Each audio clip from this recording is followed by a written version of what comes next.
Happy Wealth Wednesday. So excited to have you here, Cokie, and to talk about Twali, which is this incredible network you're building around experts. We connected through Seed Club or maybe even before, and I've just been such a fan of what you're doing, especially as an ex-McKinsey person, which I don't always admit, but I'm very, proud to be and also to share, expertise in the world. And so excited to dive in with you as an expert on the topic of building networks like you are now with Twali. So before we get started, I'd love if you just kick us off and just share a bit about where you're calling in from and what you're up to these days. First of all, thank you for having me. I'm Cokie Hasiotis. I'm based here in New York City. I am working on a number of things right now, but my big thing is Twali. Twali is a decentralized marketplace for non-technical peoples like lawyers, accountants, compliance people, marketers to find work in Web3. We empower our users to kind of build the world that they want to work in. And we really see ourselves as a future of work company, and we're really excited about it. The other thing I do in my off time, so usually nights and weekends, if you get weird messages from me, I am an investor, a venture partner at Compa Capital. So I also deploy capital into immigrant and international founders. What was your first ever investment? Do you remember who or what got you started? Yes, I do. So I was for many years an investment banker, which in London. So what's crazy about that is that investment bankers in the US make a lot of money. Investment bankers in London make no money. So I made something like £33,000 a year. 1 year I got a £500 bonus. It was mostly taxed.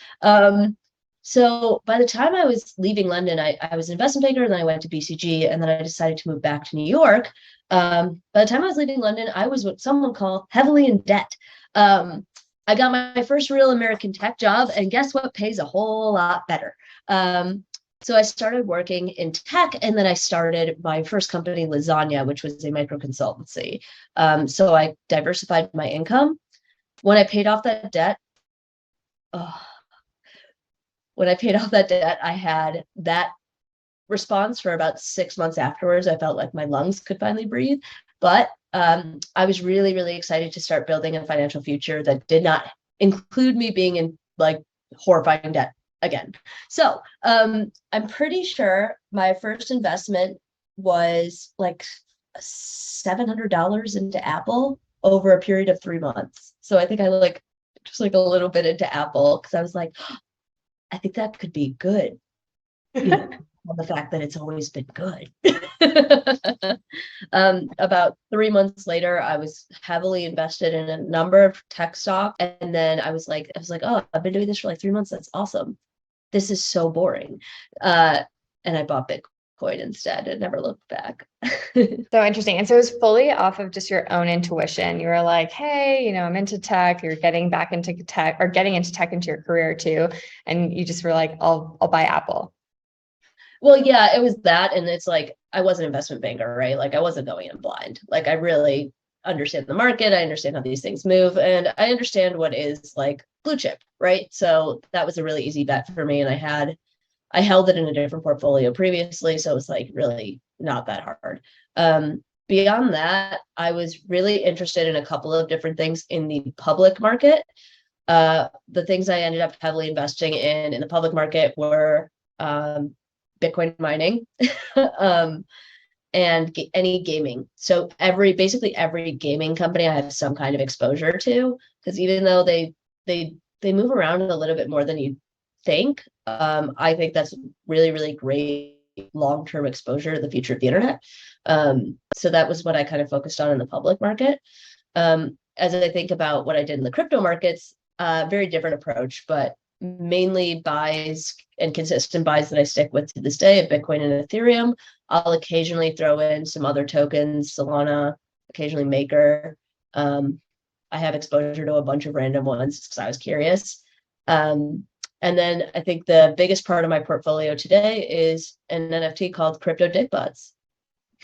No way. That is hilarious. There's so many of those investments in your portfolio that's the phantom portfolio, like what you could have or may have invested in. When I heard about Dickbutts, I was like, I can't bring myself to do it. I just couldn't Alana, do you just needed better taste. You just needed better taste, and that's really all it comes down to. We're happy to work with you on that, by the way. it's gonna take it's a long road, but that's awesome. And it's hilarious this new world that we're in. You got to figure out your space and like where you really find yourself. But I love that. That's such a great story. And so how and why did you get into your space, right? I know you worked at BCG, so that definitely has an element. You also built this incredible micro consultancy of Lasagna, which is a hilarious name as well. Love the branding. But how did you get into the space of building these talent networks, and where did Twali really find its footing? It actually all comes from lasagna. Obviously, there's a little bit of like spite still in me, like BCG should not exist, McKinsey should not exist. But more importantly, lasagna unlocked something for me that nothing else in my career ever has. So lasagna was a micro consultancy. We focused on financial infrastructure. We worked primarily with banks, fintechs, and some crypto Web3 companies. We were live for 12 months. We were probably working properly for 18, and we did 7 figures in revenue. Our last job was we built what is now Stripe Crypto. It sounds really impressive, right? Like it sounds like, wow, I must have had a really amazing team and like all this stuff. We were 2 people. Expertise and execution in what was essentially a product strategy house created unprecedented economic mobility for me and for my co-founder. We actually used the funds to build Twali. If we have a little something special, don't get me wrong, me and my former co-founder Will had something real special. But candidly, we're not that special. There are tons of people just like us who have this level of expertise, and we wanted to unlock it for the world. I wanted to unlock it for the world. Like if it could create this level of financial change for me, and also like be this satisfying way where I chose how I worked, I thought there was something there. So I believe that the future of work is paid and paid well. And I also believe that the future of work is more chosen than it is given, as it were. So we wanted to build kind of a system in order to like help people actually come and realize this dream, even if you're just starting out or you've been doing it for 10 years. So that's kind of what we've been really focused on. And it's been a really interesting journey so far to see kind of how people want to be involved. Super special. I know there's been like the kind of more traditional like Catalan technologies and like a few of the more like non-Web3 versions of these talent networks like GLG. And I'm so excited to dive into your vision for the future of work with a Web3 lens, and one that is, to your point, like paid and paid well.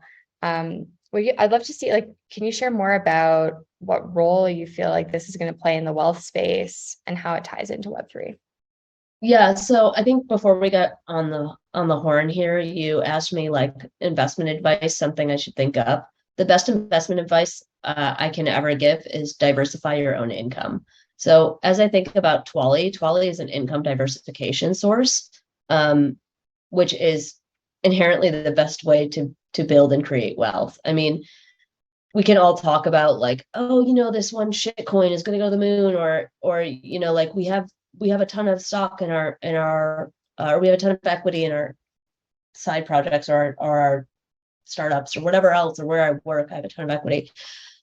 That more often than not doesn't create the economic reality that I think you want. Overwhelmingly, diversified income does. And it's a lot less sexy. It's not overnight millionaire, but what it is I am consistently making more than I'm spending, and I'm putting it away consistently or doing something with it consistently and leveraging it for me. And I don't pass judgment, right? Like a lot of people would be like, don't put all of your net worth in crypto. 90% of my net worth is in crypto. So I don't care. I'm not going to pass judgment. But I think it's the best way to build wealth is to future-proof yourself and then make yourself less dependent on your job and make them more dependent on you instead. Couldn't agree more. Diversification and everything, portfolio, your income sources, it's absolutely true. And that equation of, having more dollars in than dollars out is really what helps you become an investor. What do you think has been the most exciting thing you've been learning, or even challenging, honestly, as you've been thinking about how to make one of these talent networks, whether it's like a DAO or a tokenized community or an NFT community or Web3 community, like how have you thought about these kind of like new layers of Web3 through Seed Club and these different accelerators? How did that translate, and what's something that you'd want to share? I think initially we were thinking a lot more about the token. Today we don't.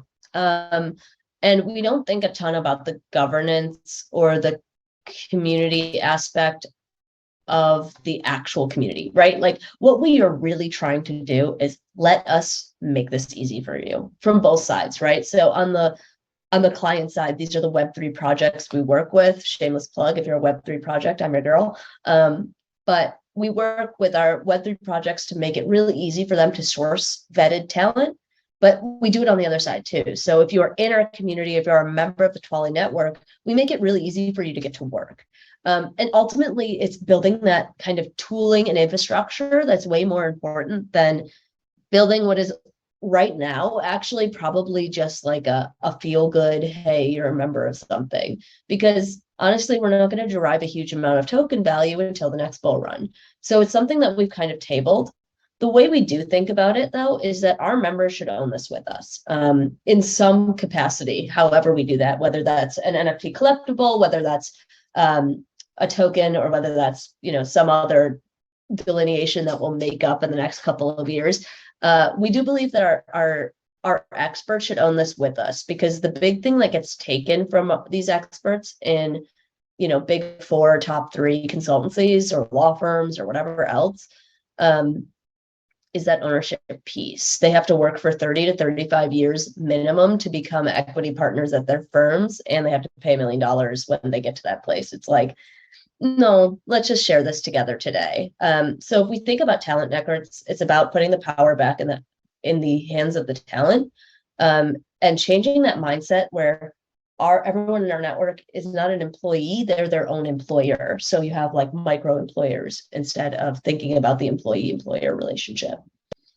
Super cool. And when you think about the ownership aspect, are you guys thinking about running like a employee owned or like member owned marketplace, like from a stock shares perspective, or is it still kind of like that's in the development?